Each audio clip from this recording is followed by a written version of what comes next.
네, 제11회 국가통계방법론 심포지엄 오늘 마지막 세션을 진행하겠습니다. 세 번째 세션은 통계개발원 통계방법연구실 최필근 실장님께서 좌장을 맡아 조사 방법론을 주제로 발표와 토론을 진행하겠습니다. 최필근 실장님, 세션 진행 부탁드립니다. 네, 여러분 반갑습니다. 제11회 국가통계방법론 온라인 심포지엄에서 세 번째 세션 좌장을 맡게 된 통계개발원의 최필근입니다. 이번 세션에서는 조사 설계 시 고려되어야 하는 다양한 방법론에 대해서 소개하고 논의해보는 시간을 갖도록 하겠습니다. 토론회는 서울시립대학교의 신인철 교수님과 강원대학교 박승환 교수님께서 수고해 주시겠습니다. 참고로 발표 시간은 20분 이내로, 토론 시간은 10분 이내로 부탁드립니다. 그리고 세션이 진행되는 동안 질문이 있으신 분들은 유튜브 실시간 채팅을 통해서 질문을 올려주시면 감사하겠습니다. 다음으로 토론을 진행하도록 하겠습니다. 먼저 서울시립대학교 신인철 교수님께서 발표와 관련된 토론을 해주시겠습니다. 교수님께서도 온라인으로 참여해 주고 계십니다. 신인철 교수님 안녕하세요. 네, 안녕하십니까. 네, 반갑습니다. 그럼 세 분 발표에 대해서 간단한 토론 부탁드립니다. 네, 일단 현장 참여를 했어야 되는데 불가피하게 제가 코로나 문제가 있어가지고 온라인으로 참여하게 돼서 죄송하다는 말씀을 좀 드립니다. 그 세 분의 그 주제 발표 너무 잘 들었고요. 특히 제가 관심 있는 분야의 주제가 발표돼가지고 아주 재밌게 읽었습니다. 물론 이제 상당히 이제 조사 방법론과 관련된 부분도 있고 일부는 또 통계학적 방법과 관련돼 있어서 제가 토론하는 약간의 좀 한계도 있습니다만 제가 이해한 범위 내에서 말씀을 좀 드리도록 하겠습니다. 제가 좀 토론 편의를 위해서 약간 자료를 정리를 했는데요. 공유를 잠깐 드리겠습니다. 그냥 말씀드리는 것보다는 글로 한번 보시는 게 좀 좋을 것 같아서 정리를 했습니다. 먼저 이제 임종호 교수님께서 발표해 주신 그 임플레이션 관련된 부분인데요. 사실은 제가 학교로 옮기기 전에 바로 직전 연구원에서 또 유사 연구를 진행을 하려고 하다가 옮기는 과정에서 하고 이제 봤는데 그래서 너무나 재밌게 읽었습니다. 그리고 제가 알고 있었던 방법론을 넘어서서 새로운 방법론을 좀 제시를 해주셔가지고 저뿐만 아니라 관련 분야 연구자들에게 매우 유용하게 활용될 것으로 기대하고 있습니다. 제가 이해하고 있는 범위 내에서의 매칭은 적합 매칭하고 통계적 매칭이 있을 텐데 임종호 교수님께서 제안해 주신 방법은 통계적 매칭 방법일 거고 요 관련해서 국내에서 여러 그 기관에서 이제 관심을 갖고 진행을 하고 있는데 가장 레퍼런스로 삼고 있는 그 연구가 이제 보건사연구원의 오미애 박사님이 2014년도에 진행하셨던 연구입니다. 이 연구에서 그 맨하탄 거리 함수를 이용해서 랜덤 확대 방법으로 그 모형이 요게 매칭에 가장 적합하게 나왔다라는 연구 결과가 있었는데요. 임종훈 교수님께서는 이 거리 함수를 이용하는 방법이 가지고 있는 한계점을 명확하게 얘기를 해주셨기 때문에 이 임종훈 교수님이 제안해 주신 방법론을 저희가 활용을 해보면 좀 더 2014년도의 연구에서 조금 더 연구가 가지고 있는 한계를 좀 넘어서는 그 데이터 매칭이 될 것으로 아주 그 기대를 하고 있습니다. 다만 좀 고민스러운 것은 이제 교수님께서도 맨 마지막에 좀 언급하신 것처럼 결국엔 데이터를 합치는 것은 이 조사 시기의 문제라든지 그다음에 목표 모집반의 문제, 그다음에 이제 각 데이터마다 가지고 있는 가중치의 문제 이런 것들이 있을 거고 이런 조사 설계와 관련된 부분을 넘어서더라도 일단 매칭을 할 때에 어떤 변수를 지금 설정할 것인가 이런 문제가 가장 중요할 거라고 생각이 들고요.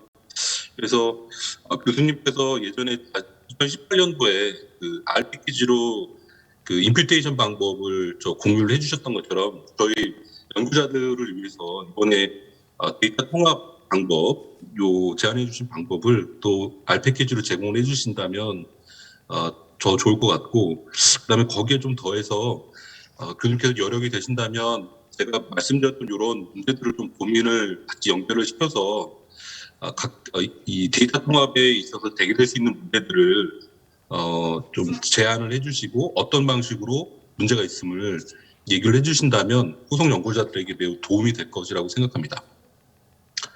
예, 두 번째는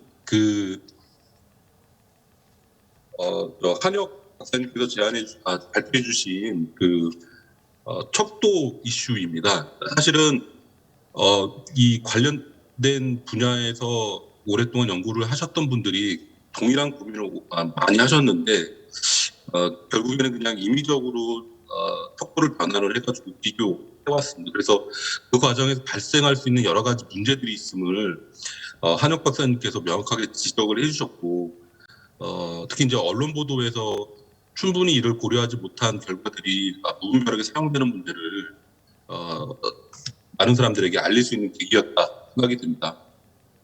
특히 이제 한혁 박사님께서 제안해 주신 방법은 응답 분포에 조금 더 가까운 점수로 환산을 해서 이제 활용할 수 있게 한다는 점.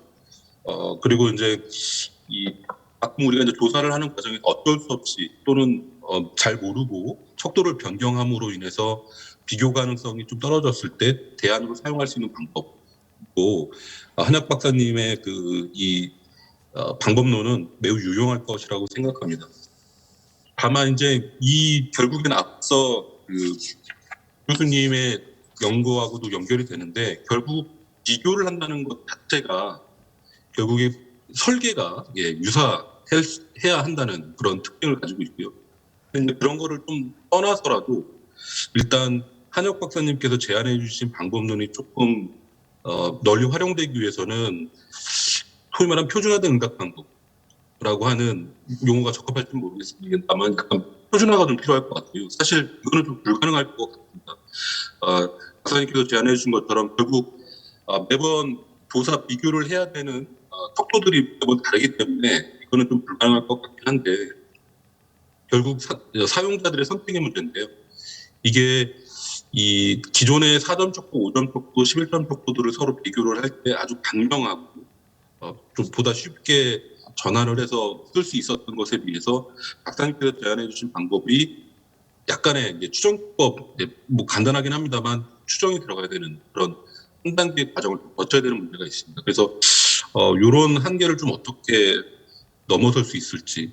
또 하나는 발표 자료에도 나와 있는 것처럼 새롭게 제시된 방법으로 환산했다 하더라도 박사님께서 제안해 주신 것처럼 11점 척도와 4점 또는 5점 척도랑 비교를 할 때 이 응답 강도의 왜곡 현상이 발생하는 문제 이런 것들은 여전히 좀 해결해야 될 문제고 이거는 결국에 사람들이 척도의 문제라기보다는 사실 일본 사람들 같은 경우는 5점 척도를 잘 사용하지 않고 4점 척도를 주로 많이 사용하거든요. 왜냐하면 5점 척도의 응답 바운드 응답이 너무 많아서.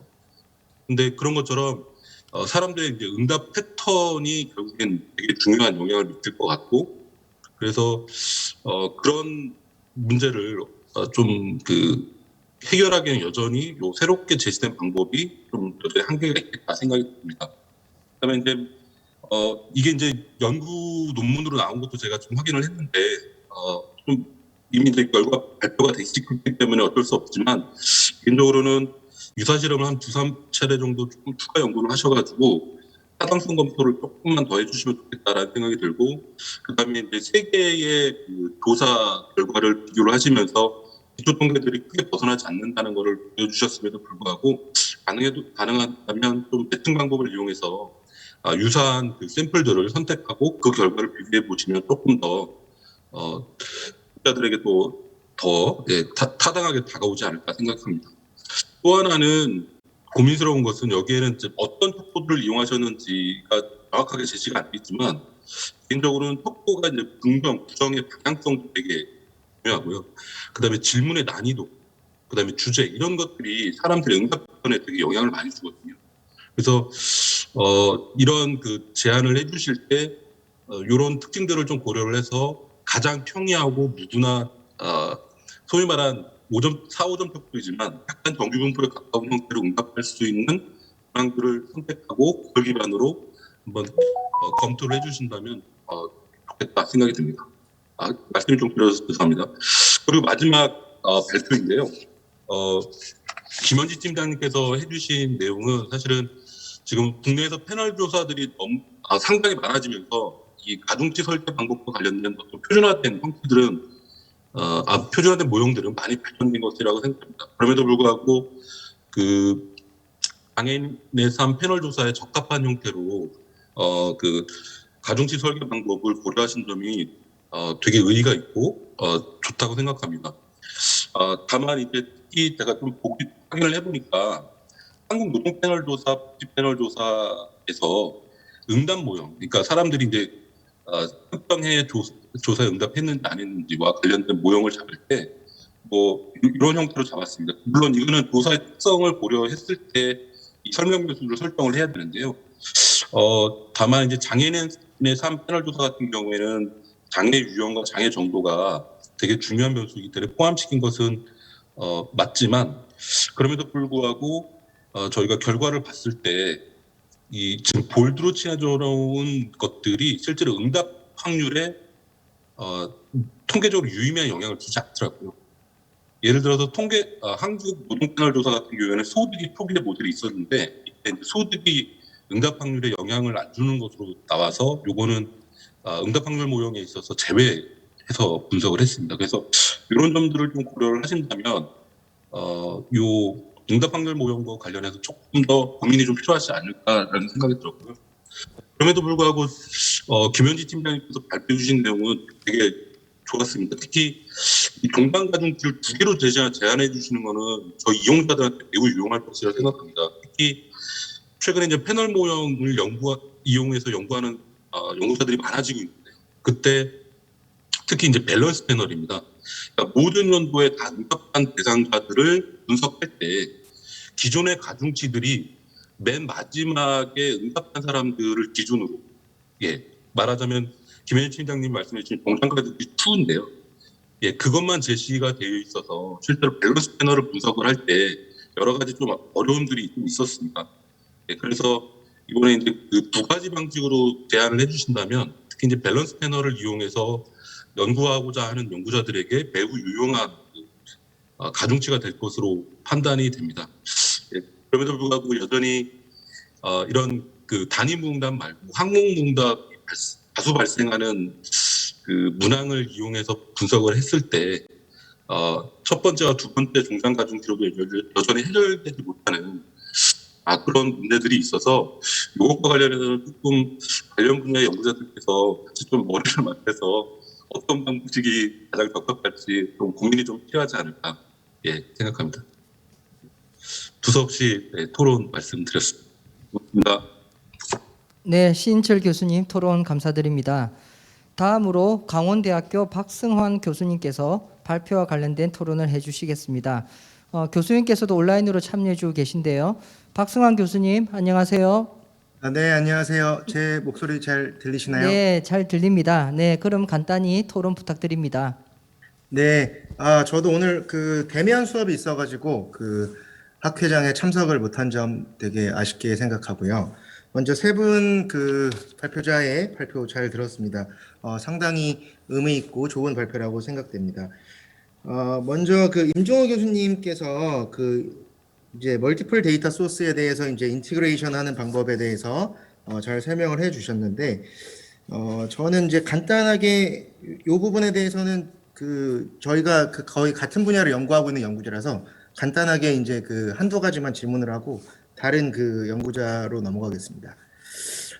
여기 그 이제 그 컨클루전에 보시면 이제 숫자형의 경우 범주화해서 이제 다시 범주화하고 다시 그것을 숫자형으로 다시 바꾼다고 하셨는데, 혹시 뭐 범주형이랑 숫자가 이제 그 같이 있는 경우에도 숫자를 범주형으로 다 바꾼 다음에 그 범주형을 다시 숫자로 바꾸는 그런 작업이 더 좋은지, 아니면은 따로따로 나눠서 두 개를 이제 진행하는 것이 더 좋은지, 그런 부분에 대해서 한번 질문을 드리고요.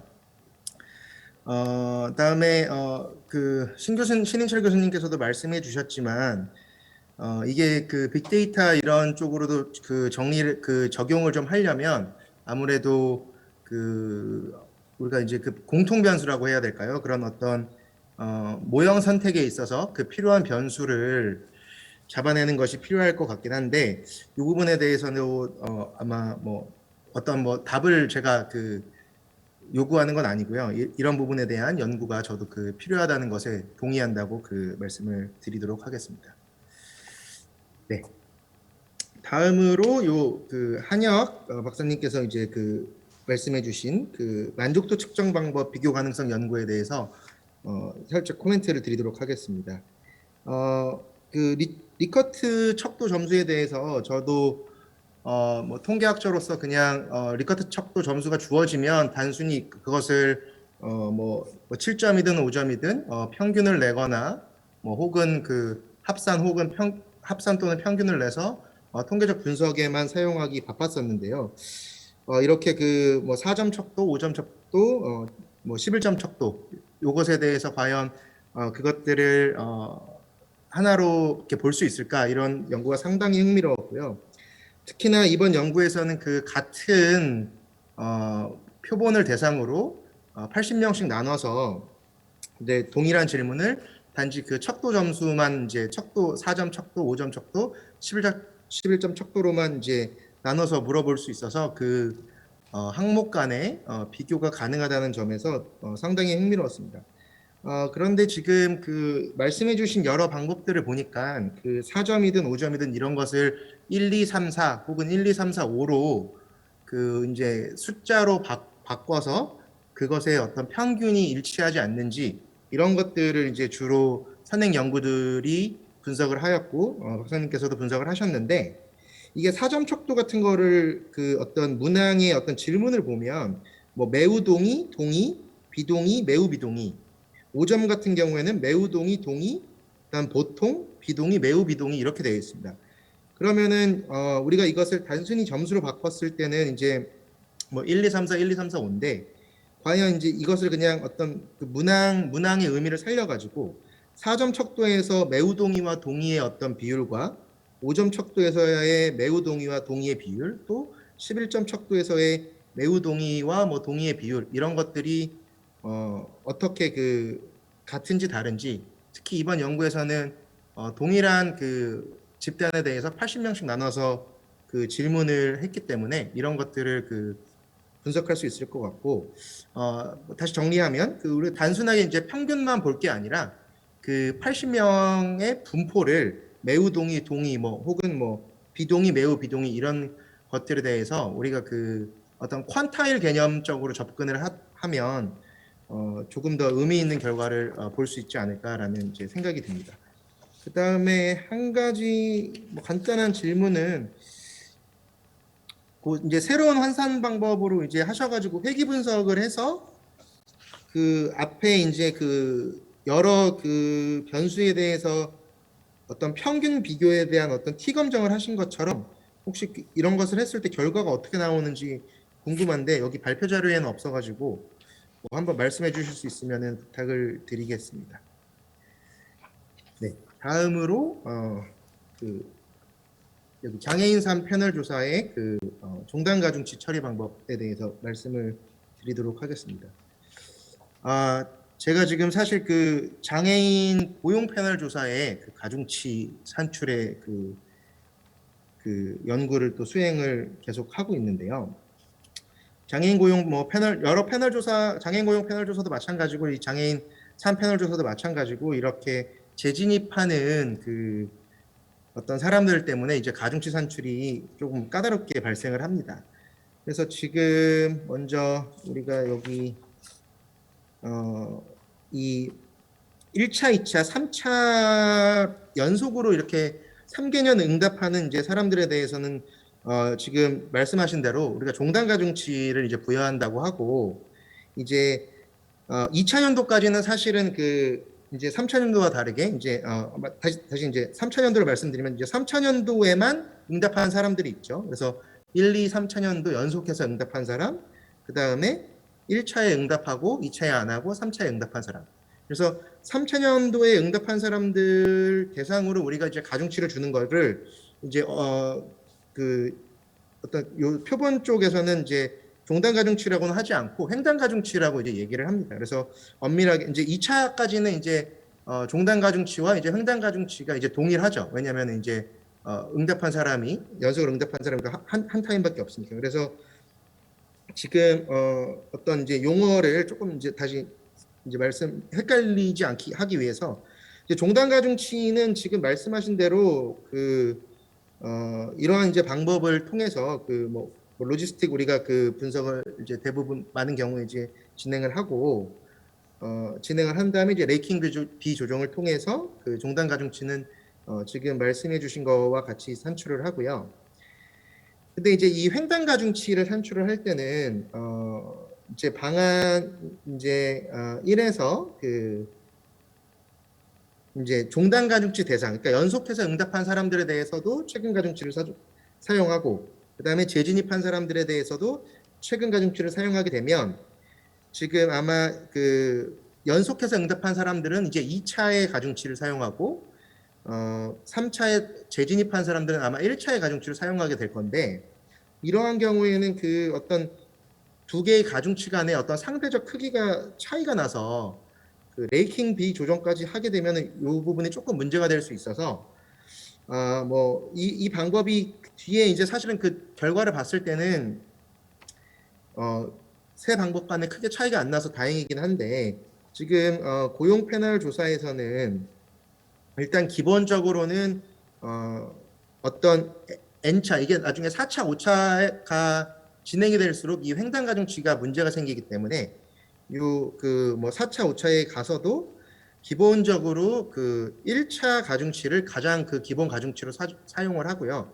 그 다음에 엄밀하게는 우리가 이게 2차에 응답을 했냐 안 했냐, 3차에 응답을 했냐 안 했냐, 뭐 4차에 응답을 했냐 안 했냐, 이런 모든 부분을 가지고 무응답 보정을 수행을 해야 되긴 하는데, 어떤 표본 크기의 문제도 있고, 그 다음에 또 그런 부분을 엄밀하게 수행을 하려면은 임종훈 교수님이 아까 보여주셨던 그런 임퓨테이션 작업들을 조금 해야 돼서 현실적으로 많이 사용하는 방법은 1차 가중치를 바탕으로 1차에 응답한 사람이 뭐 4차에 응답할 확률, 이런 것들을 1차 조사 자료의 X 변수를 통해서 응답 확률을 계산을 해서 이 레이킹 비조정 가중치 전에 모든 이제 횡단 가중치의 기본 가중치는 이제 상대적 크기를 동일하게 맞춰주는 방법을 사용하고 있습니다. 그래서 그러한 방법도 한번 고려해 보시는 게 어떨지 제가 조심스럽게 조언을 드리도록 하겠습니다.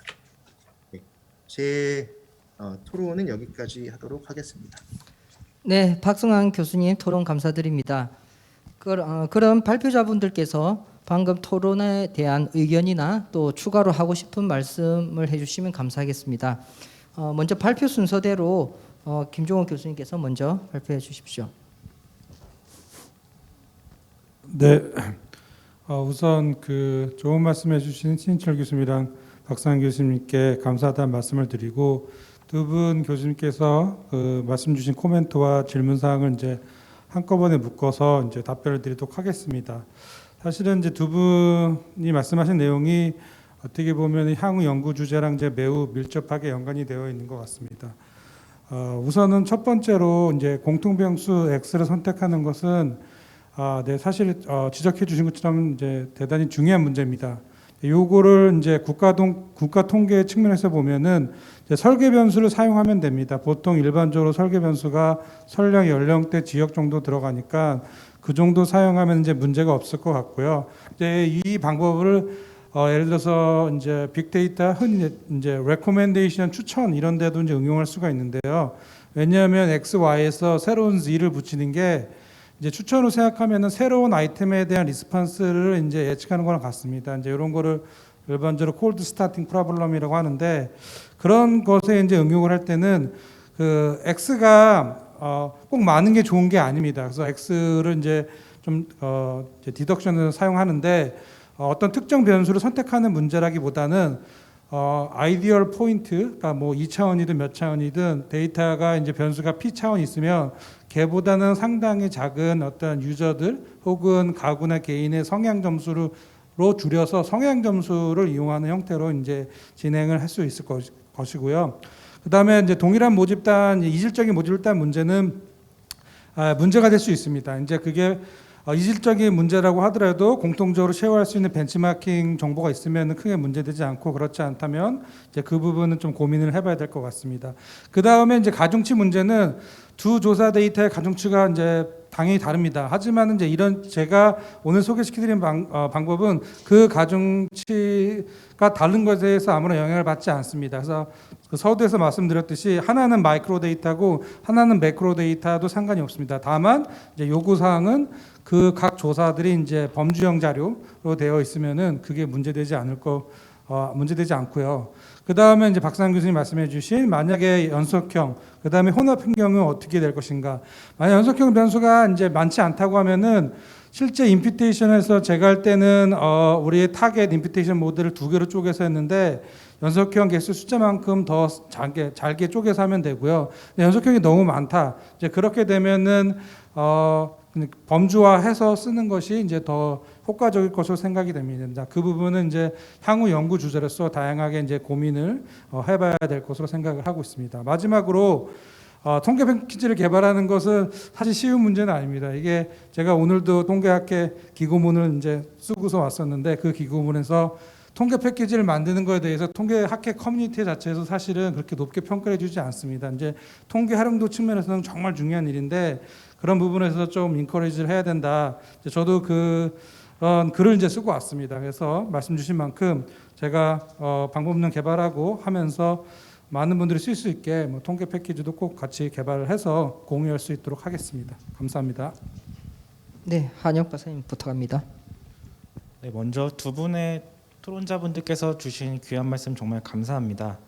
먼저 신인철 교수님께서 질문 주시거나 코멘트 주신 부분에 대해서 말씀드리면은 해당 연구는 단순히 이제 서베이 비교뿐만 아니라 어떤 특정 개념을 측정하기 위해서 기존 문항들을 단순히 가중 합산하는 경우도 그러니까 사회과학 연구에서 많이 존재하는데 이런 부분에 대해서 이제 좀 신중할 필요가 있다. 그리고 그렇게 사용하더라도 문제가 있다는 것을 좀 인지하고 사용했으면 좋겠다라는 이제 메시지를 주기 위해서 쓴 부분이고요.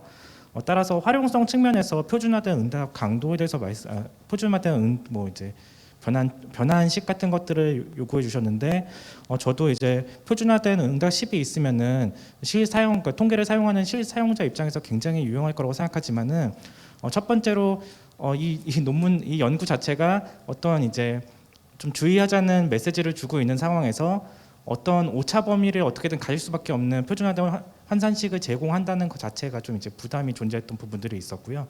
그다음에 두 번째로는 저는 만족도를 중심으로 이제 연구를 진행하였지만은 이게 말씀해 주셨다시피 만족도가 아니라 다른 문항으로 된다면 다른 결과가 나올 수가 있습니다. 그래서 이런 연구들이 이제 두세 번 반복되어서 계속 확인될 필요가 있는 부분들이 있고 세 번째로는 섣불리 이제 표준화된 응답식을 이제 제시했다가 이 응답식이 이제 자칫 다른 분야, 그러니까 이제 만족도 분야가 아닌 형태를 나타내는 분야에서도 다른 응답 분포를 나타내는 곳에서도 잘못 사용될 수도 있다는 우려 때문에 사실상 거칠게라도 표준화된 응답 이제 환산식을 제시할까 하다가 그렇게 하지는 않았습니다. 그리고 통계적 방법론, PSM을 통한 통계적 방법론을 활용해서 연구하는 건 어떠냐고 말씀해 주신 부분에 대해서는 제가 추후 연구에서 좀 고려해서 좀 후속 연구들을 한번 진행해 보는 방향으로 하면 좋을 것 같고요.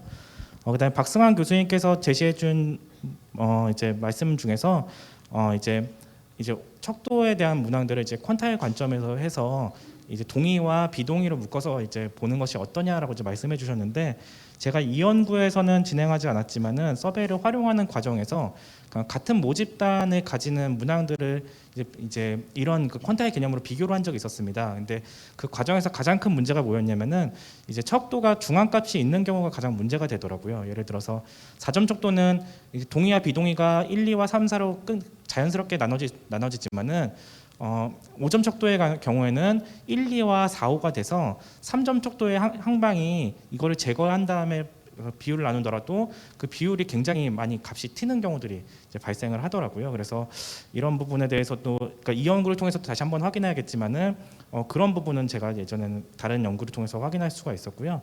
그다음에 이건 제가 잘 이해했는지는 잘 모르겠지만은 저희가 그러니까 획기분석한 추정 결과값에 대한 이제 서로 척도 문항과 이제 T 검정의 결과를 보고 싶다라고 이제 말씀해 주신 것 같은데 이 부분은 제가 진행하지 않았는데 나중에 한번 개인적으로 한번 확인해 보고 혹시 뭐 알려드릴 수 있으면은 그 결과를 알려드리는 방향으로 진행하겠습니다.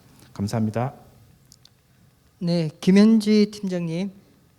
네, 네. 그 두 분의 토론자 분께서 말씀 주신 귀한 말씀 제가 우선 감사드린다고 말씀드리고 싶습니다.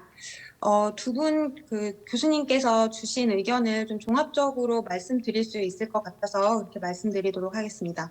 사실 저희가 이 패널 조사를 진행하고 또 이제 연구를 진행하면서 사실 가중치를 산출하는 데 있어서 어떤 표준화된 방법이나 반드시 이 방법론으로 적용을 해야 된다. 이 방법론이 제일 좋다라는 것은 사실 그런 방법론이 알려져 있지는 않고 이제 조사의 특성에 따라서 상황에 따라서 이제 가장 적정한 것을 찾아가는 것인데요. 이제 국내에서는 이제 교수님 말씀해주신 것처럼 이제 조사 그 모형 자체의 편의성이나 해석의 용이성 등으로 인해서 응답 확률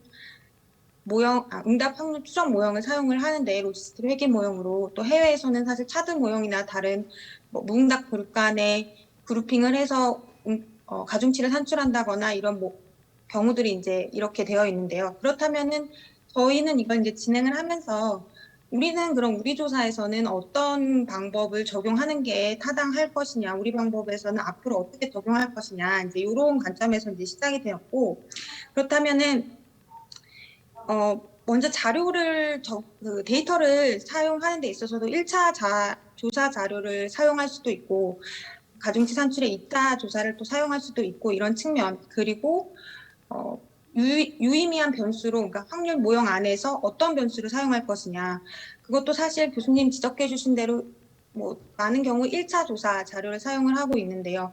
1차 조사의 그러니까 2차 조사에 영향을 미쳤던 변수가 1차 데이터를 가지고 볼 수도 있고 각각의 조사 차수별로 영향을 미친 변수를 통합해서 또 응답 확률을 추정을 할 수도 있고 공통적으로 영향을 미친 것을 가지고 추정을 할 수도 있을 것입니다. 근데 저희는 어쨌든 응답이라는 요인에 가장 큰 영향을 미치는 건 그 사람의 가장 최근의 상태일 것이라는 가정 하에서 이제 방안 2를 설정을 하게 되었던 측면이 좀 있습니다.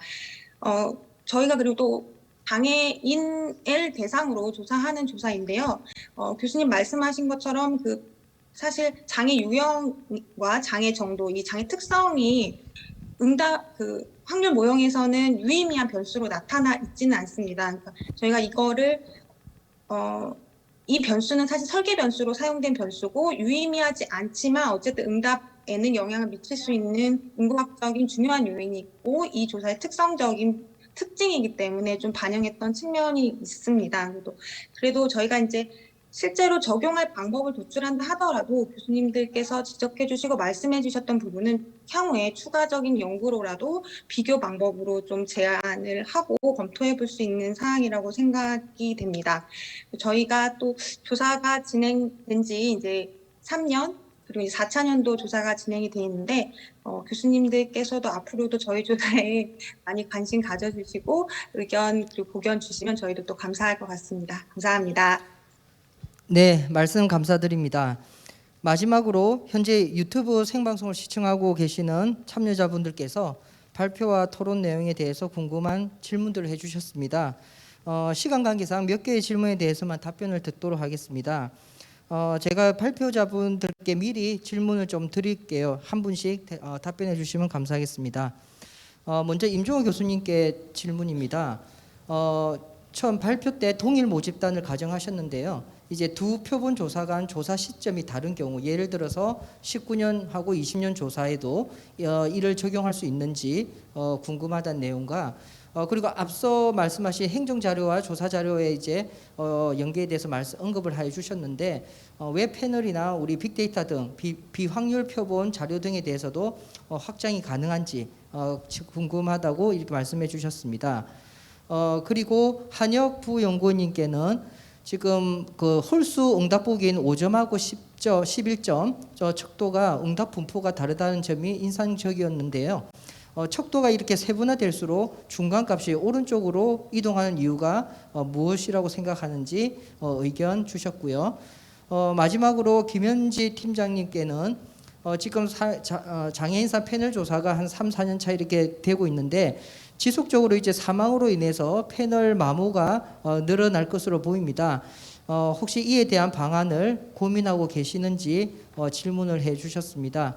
그리고 지금 장애 유형의 경우에 15개 범주로 해 주셨는데 더미 변수 설정 시 지체 장애를 기준으로 왜 하셨는지 그 이유도 궁금해 하셨습니다. 자, 답변 부탁드립니다.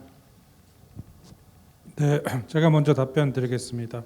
우선 동일한 모집단에서 이제 시점이 다른 시점에서 잡힌 통계들을 합치는 것은 당연히 가능합니다. 예를 들어서 소득 자료가 전년도 잡히고 올해 안 잡힌 경우, 뭐 이제 X 정보가 있을 경우에는 동일한 방식으로 합칠 수 있고, 이 경우에는 합칠 때 동일한 대상을 연속적으로 관측하기 때문에 쓸 수 있는 정보가 사실은 하나 더 있는 겁니다. 그래서 그 정보를 이제 반영을 해서 보통은 이제 레이쇼를 하는데, 레이쇼로 임퓨테이션 하는 것을 이제 더해서 더 추가적으로 이제 합할 수 있다, 그 데이터를 합칠 수 있다고 말씀드릴 수 있을 것 같고요.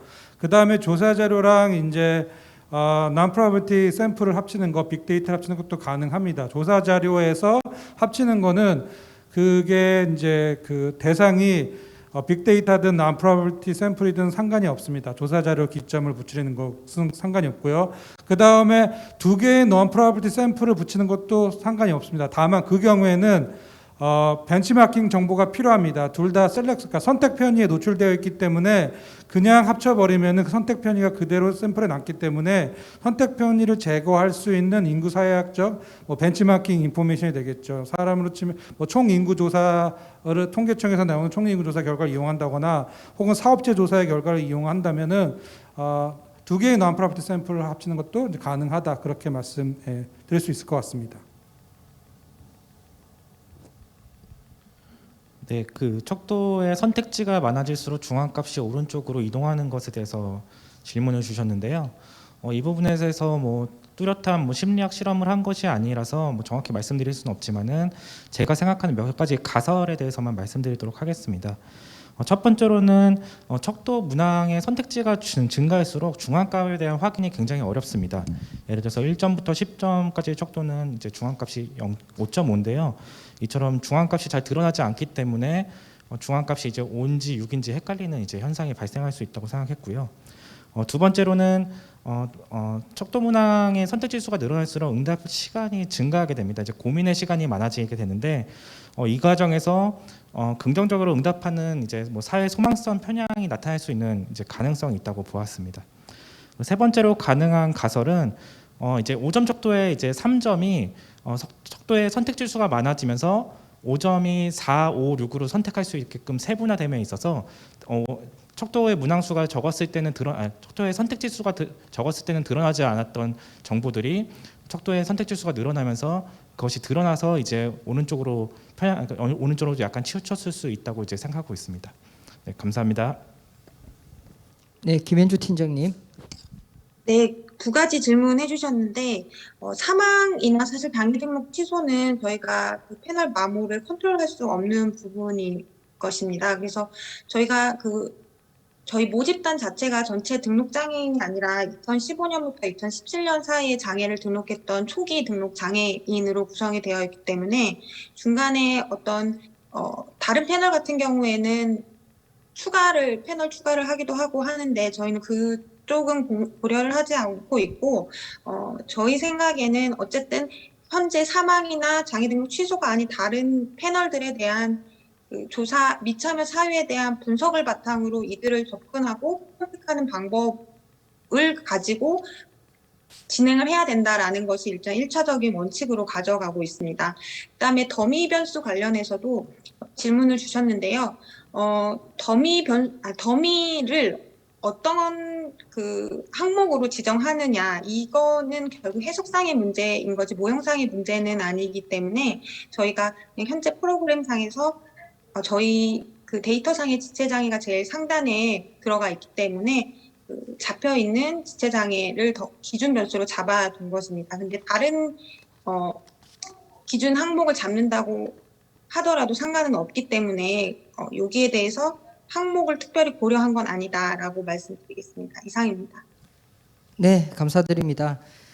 이번 세션에서는 이제 데이터의 활용을 높이기 위해서 다출처 자료에 통합하고 연계하는 방법론에 대한 얘기를 나눴고요. 그리고 패널 조사의 무응답 특성을 반영하기 위한 가중치를 어떻게 반영할까 하는 이런 방안에 대해서 논의를 했습니다. 그리고 상이한 리커트형 척도 비교를 위해서 어떤 방법론을 더 사용할 수 있을지, 또 유의사항은 조사 설계 시 유의사항은 어떻게 할 수 있을지, 이런 방향에 대해서 논의하는 시간을 가졌습니다. 짧은 시간이었지만 주제 발표와 또 토론이 상당히 알차게 진행된 것 같고요. 그리고 시청자분들께서도 많은 도움이 되셨길 기대합니다.